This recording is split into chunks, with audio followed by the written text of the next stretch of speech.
ñu fi fekk. Ils n'ont absolument rien créé, ils n'ont absolument rien inventé. Je savais l'incompétence de Ousmane xamoon naa ko, je savais l'incompétence de Diomaye xamoon naa ko, mais li ma bettaat tey mooy leur indifférence et leur inconscience. Et la pire des attitudes face au malheur du monde, face au malheur des Sénégalais, c'est l'indifférence, c'est la pire des attitudes. Et pour man indifférence boobu moom moo waral ba ñuy déguerpir les mécaniciens di déguerpir les marchands ambulants fële nga xamante ni moom mooy stade Léopold Sédar Senghor, man foogu moo ne meeting a tax. Man foogoon naa ne leneen na ko yëkkati ba mu des meeting yàlla xam na ne ku ma waxoon ne ba ñuy déguerpir meeting moo taxoon du ma ko gëm ndekete ñoom meeting lañ fa bëggoon def. et leneen li gën a yéeme ci boo koy déglu démb dane moom booba ba tey ñoo ngi doon wër fuñ ko defee wër nañ Dakar yëpp. kon yow bi nga demul conseil des ministres kon bi waa vallée du Rift bi ñi ngay bëgg a dee kon yow bi nga demee ba Milan te ma ne la woon boo wàccee jóge Milan jubalal Touba. kon bi ma lay digal lii yëpp di la ko fàttali yow ndekete yaa ngi wër foo defee meeting le 8 ndekete yaa ngi gérer say humeur say état d'âme ak say caprice bëgg ba pare et il le dit avec beaucoup d'orgueil et de fierté président bi mu jógee conseil des ministres ak ni mu amee doole yëpp ak ni mu amee solo nga xam mooy l'instance suprême ci biir réew mi fu ñuy dogale li nga xamante ni mooy ëllëgu sénégalais yi ak seen tey mu ne ñëw na seet si ma man Ousmane mais yow tu te prends pour qui en fin de compte. C'est pas possible. Donc wax gémmiñ bu waxul dëgg day wax leneen. Dites la vérité au premier ministre du Sénégal, dites la vérité au président de la République et alerté woon naa ko Assemblée nationale ne woon naa ko ta seule attitude nous plonge dans une crise de régime et nous sommes aujourd'hui bel et bien dans une crise de régime. Le Sénégal est carrément dans une xamuñu ndax crise régime présidentialiste lañ nekk wala présidentiel xamuñu ndax régime parlementaire la ñu nekk xamuñu ndax semi présidentiel wala semi parlementaire xamuñu ci lu ñu ne fi mu ne. les étudiants yi nekk fac de droit en première année ils doivent avoir du grain à moudre parce que kenn xamul finalement lan ngay qualifier le cas d'école qui se passe aujourd'hui au Sénégal.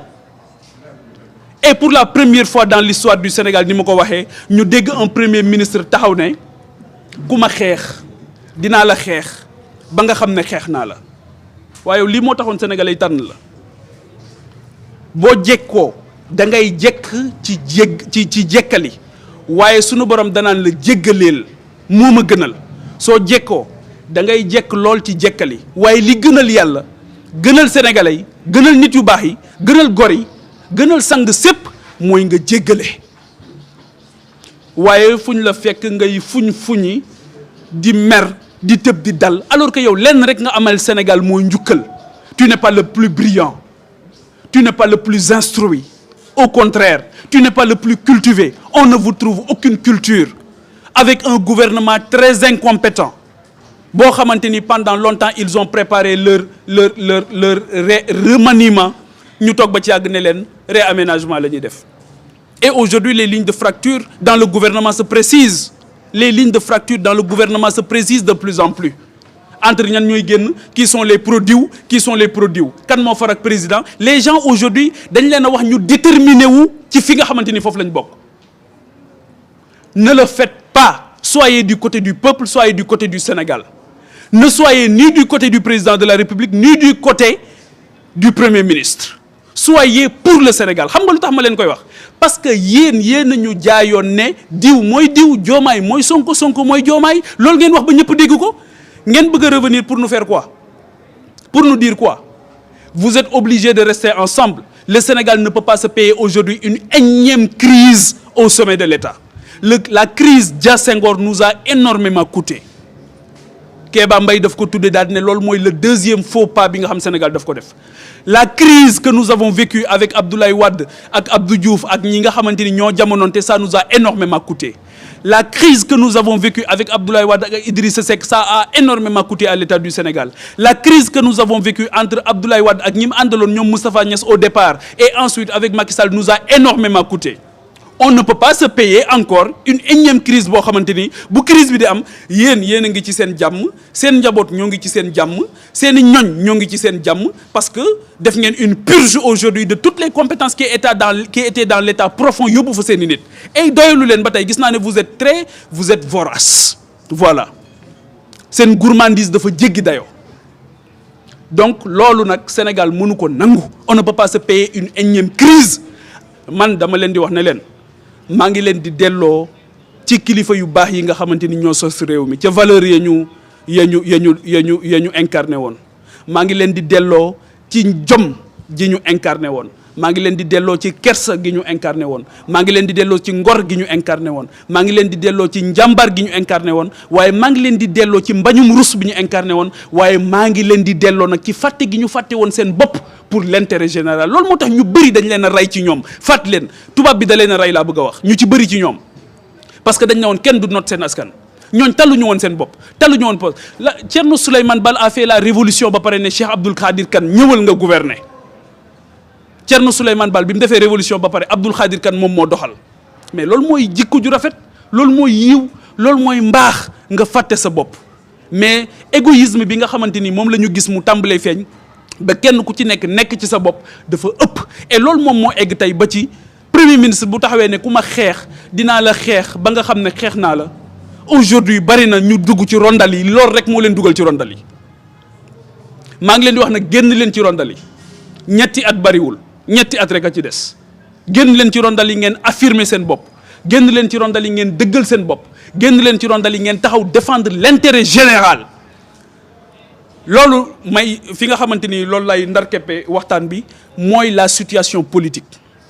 suba Badara Gadiaga dina jàkkaarloo ak juge bi plus de 100 jours def na ko fi nga xamante ni moom mooy ci kaso bi dara la fa deful.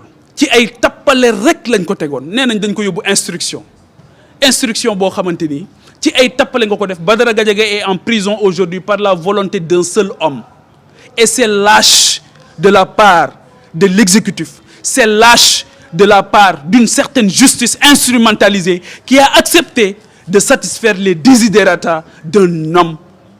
loolu moo ko bàyyi ci kaso bi c'est injuste et plus ñuy dem plus ñuy ridiculiser la justice. boo jëlee Abdou Nguer li yaakaar naa Gelwaar a ko doon wax kenn mënatul a siggi xool sa morom ndax kersa. Abdou Nguer lan moo ko bàyyi ci kaso bi Serigne Fallou Mbacké encore une fois moom moo ko doon jàngale. kilifa am na loo xamante ni boo ko mënta xajoo mais tekkil sa ndongo tànk nga dem defi leneen yow matoo li nga doon. donc Abdou Nguer c'est la même chose Abdou Nguer est en prison par la volonté d'un homme.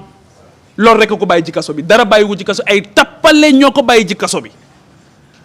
Mansour Faye lan lañ ko bàyyee ñu ne contestation sérieuse mais dites-moi ban prisonnier actuellement moo deful une contestation sérieuse ñoom ñëpp a def contestation sérieuse nañ leen bàyyi ñu ñibbi defuñu dara ci kaso bi parce que li tax ma ne nañ ko leen bàyyi ñu ñibbi mooy ñëpp xam nañ ne képp ku jébbal sa bopp képp ku leen jébbal seen bopp mu ngi ci biti ak loo mën a def boo leen jébbalee seen bopp yaa ngi ci biti. képp koo xamante ni yaa ngi am taxawaay wala nga bañ dañ naan sax dañuy jël dugal nit ci kaso bi parce que faalewuñu xamuñu li muy def dara xamuñu ci li muy def dara et ñu jël seen tif daal di koy mettre à la solde de tout le monde muy toog di xool ay transactions bu ay miettes jaaree ci sa compte sax ñu daw woo la loolu moo tax homme d'affaires yi kenn jëlatul risque fi mu ne nii di dugal sa xaalis ci Sénégal. ñii jël nañ seen i bagages dem nañ fële nga xamante ni moom mooy Abidjan ñii dem nañ fële nga xamante ni moom mooy Guinée ñii dem nañ fi nga xamante ni moom mooy Gambie.